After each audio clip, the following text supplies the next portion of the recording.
मला विषयाला मांडण्याच्या आधीच म्हणजे कदाचित हे बघून बरेच जण भडकण्याची शक्यता आहे, पण भडकू नका, जरा शांतपणे घ्या.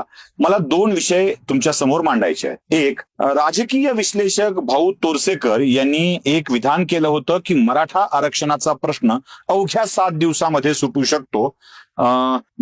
मनोज जरांगे यांना महाराष्ट्राचं मुख्यमंत्री केलं जावं असं ते म्हणाले होते. ठीक आहे, इथपर्यंत ठीक आहे.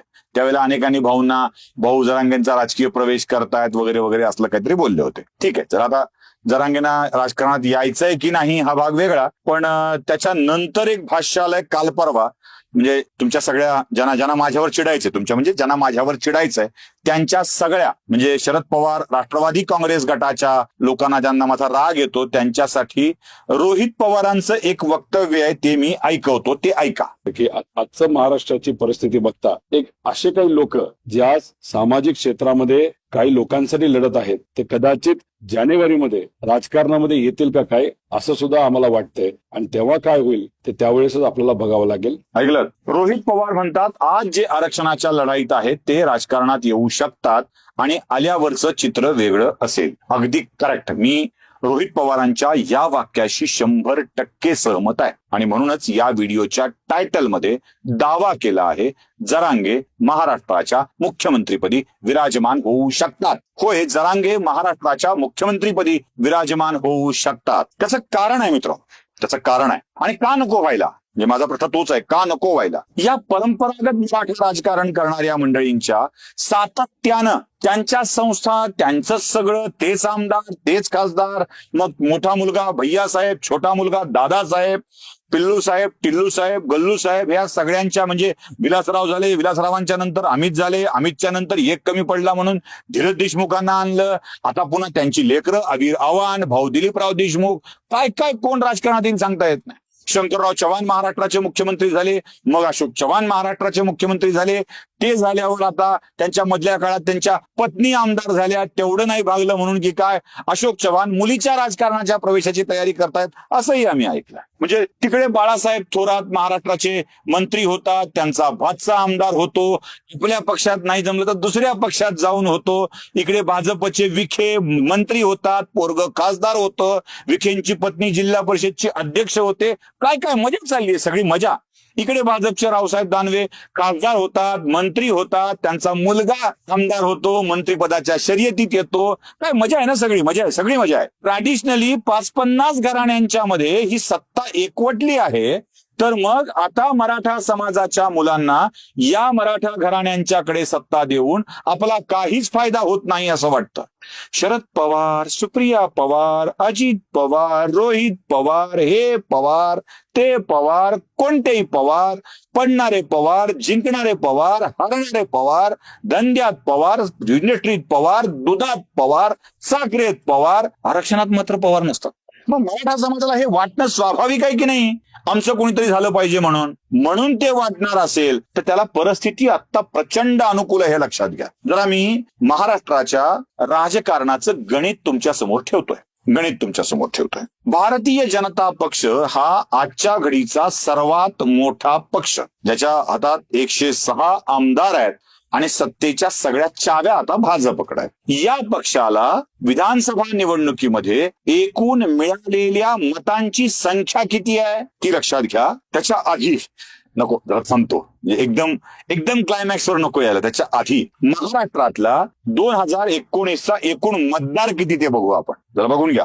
महाराष्ट्रामध्ये 2019च्या निवडणुकीत एकूण मतदार होते 8,98,38,267. यापैकी एकूण झालेले मतदान होतं 5,51,50,470. न झालेलं मतदान होतं 3,46,39,000. आता न झालेल्याने ठरवायचं आपण आपल्या मनाचं सरकार येऊ दिलंय की नाही. म्हणजे जर ते हिंदुत्ववादी असतील तर भाजपला मातीत घालणारे हे 3,46,00,000 आहेत. जर ते हिंदुत्ववादी नसतील, समाजवादी, लिब्रांडू, लिबरल विचारांचे, धर्मनिरपेक्ष असतील, त्यांनी ठरवायचं की काँग्रेस राष्ट्रवादी काँग्रेसला मातीत घातलंय. कोणाच आपापलं ठरवा, ज्यांनी केलंच नाही मतदान त्यांनी ठरवायचं. या एकूण झालेल्या वैध मतांच्या मध्ये 5,51,50,470 मध्ये भाजप सर्वात मोठा पक्ष ठरला आणि भारतीय जनता पक्षाला मिळालेलं एकूण मतदान 1,41,99,375 आहे. साधारणतः 1,42,00,000 आपण गृहीत धरूया. सर्वाधिक मतं भाजपला मिळाली. त्या खालोखालचा दुसरा पक्ष आहे शिवसेना, ज्याला मतदान मिळालेलं आहे 90,49,789. या खालोखाल राष्ट्रवादी काँग्रेसचा पक्ष आहे, तो जास्त आहे शिवसेनेपेक्षा, 92,16,979. काँग्रेसला मिळालेली मतं आहेत 87,52,199. वंचित बहुजन आघाडीला मिळालेलं मतदान आहे 25,23,583. म्हणजे 1 कोटी आकडा पार करणारा एकमेव पक्ष आहे, तो म्हणजे भारतीय जनता पक्ष. अब आता हूं मुद्दे पे. जरांगेंची अंतरवली सराटीमध्ये झालेली सभा आणि त्या सभेच्या उपस्थितीवर केलेले दावे बघा. काय जवळपास 1 कोटी लोकांची सभा झाली, कोणी म्हणालं 1.25 कोटी लोकांची सभा झाली, कोणी म्हणालं 1.5 कोटी लोकांची सभा झाली. जरांगे महाराष्ट्रभर फिरले आणि आपण त्यांच्या सभेची उपस्थिती महाराष्ट्रभराची गृहीत धरली. 1.5 कोटी सगळ्या बारक्या बारक्या सभेत लोक हजर राहिले असं गृहीत धरलं तरी आज 1.5 कोटी लोक जरांगेंच्या मागे आंदोलनात उभे आहेत. पुरुष असतील तर बायको सहित 3 कोटी होतील, बायका असतील तरी पुरुषासोबत 3 कोटी असतील, एवढी मोठी ही संख्या आहे.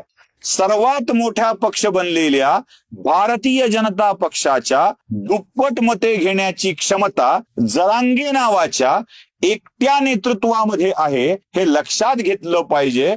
आणि महाराष्ट्राच्या राजकारणामध्ये मनोज जरांगे नावाचे एक स्पेशली मराठा समाजाचे नेते उभे राहू शकतात आणि ते देवेंद्र फडणवीसांच्या प्रमाणे राज्याला नियंत्रित करू शकतात. एवढी ताकद एकट्या मनोज जरांगेंच्या मध्ये आहे. त्यामुळे रोहित पवार म्हणतात त्याप्रमाणे मनोज जरांगेंचा राज्याच्या राजकारणात प्रवेश झाला तर राज्याचं एकूणच गणित बदलणार असेल. म्हणून मनोज जरांगेंनी राज्याच्या राजकारणात यावं, कारण आता परिस्थिती अनुकूल आहे. तेच राज्याचे मुख्यमंत्री बनले, भाऊ तोरसेकर म्हणतात त्याप्रमाणे, तर राज्याचं राजकारण बदलून टाकण्याची क्षमता जरांगेंच्या मध्ये येऊ शकतं. प्रश्न आहे शिक्षणाचा. यशवंतराव चव्हाण देखील कमी शिकलेले होते, वसंतदादा देखील फार शिकलेले नव्हते. महाराष्ट्रात कमी शिकलेले मुख्यमंत्री होण्याचा वारसा आपल्याकडे आहेच आहे. जरांगेंचं शिक्षण कमी आहे म्हणून भागत नाही. 1.5 कोटी लोक जरांगेंच्या सभेला हजर राहू शकतात, तर 1.5 कोटी मतं मिळाले तर जरांगे महाराष्ट्राचे मुख्यमंत्री होऊ शकतात. तुम्हाला कसं वाटतंय ते नक्की कळवा.